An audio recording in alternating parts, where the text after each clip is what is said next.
وخلي بالك يا اختي، ربنا لما خلق الراجل خلقه راجل وخلقك انت انثى، قال في سوره النجم وانه خلق الزوجين، الذكر ادي الراجل والانثى ادي المراه، يبقى في ذكر وفي انثى. مش من النهارده بقى يقول لك ايه؟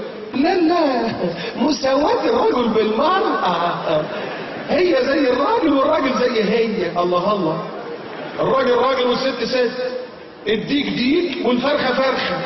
لا، عمر الديك ما هيبقى فرخة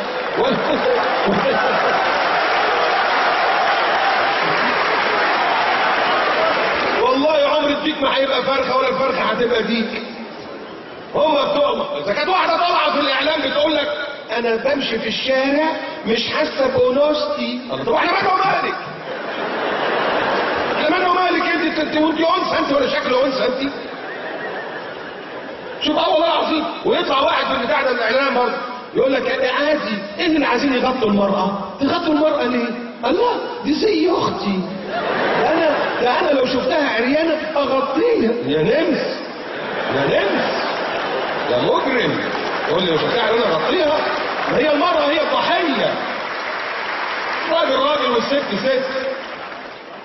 فكروني بنكته ظريفه قوي، بيقول لك احد الملوك بتاعنا الحكام المتنيلين طغاة رايح يزور مزرعه بتاعت فراخ، فبيقول لي صاحب المزرعه هو كل فرخه بتبيض كام بيضه؟ قال له يعني بتبيض بيضتين على قدها. قال لا، كل فرخه بتبيض 5 بيضات. يا عم انت انا قلت كده، انت يا فرخه انت وهي، انا جاي بكره اللي مش عليها جايبه 5 بيضات هقطع رقبتها.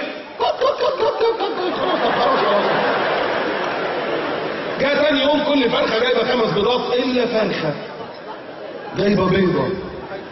راح عندها كده، انا قلت مش 5. قالت له طب بس هات ودنك. طب اديها ودنه كده، قالت له استر عليا عشان انا ديك. الله يخرب بيته وخلوا الديك يبيض.